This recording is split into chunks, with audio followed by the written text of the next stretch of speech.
లేదండి. పుత్తలి ప్రయోగం వేరు, చేతబడి వేరు. పుత్తలి ప్రయోగం అంటే చేతబడి అంటే ఏంటంటే ఒక వ్యక్తిని హాని చేయటానికి.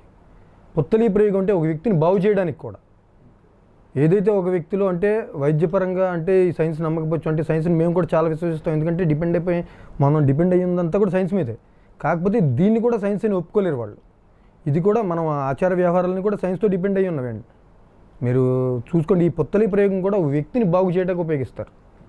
ఒక వ్యక్తిని సరిచేసే విధానంలో పుత్తలి ప్రయోగం అంటే ఒక ఆకారాన్ని తయారు చేసి దాని నుంచి ఏం చేస్తారనేది ఒక సైంటిఫికల్ రీజన్స్ తోటి కూడి ఉంటుంది. ఇది కూడా అంటే ఈ చేతబడి బాణామతి అనేవి ఉన్నాయంటారా? అంటే ఒకటి అండి, మరి ఇంకా శివుడు దేనికి ఉన్నట్టు? చాలామంది అవి ఉన్నాయి నీకు తెలియదేమో, నువ్వు అగురి కదా అంటూ ఉంటారు. ఉంటే నాకు సంబంధించిన ఏ వస్తువు కావాలంటే అవి ఇస్తా, చేసుకుని చూడమని చెప్పండి. ఎందుకంటే నిజంగా మనం పూజించే దేవుడే నిజమైతే, ఆయనే మొత్తం అన్నింటి మీద అధికారి అయితే, నేను అంత డెడికేషన్తో ఆయన మీద భక్తి ఉన్నప్పుడు ఒక వ్యక్తి నన్ను ఏం చేయగలుగుతాడు?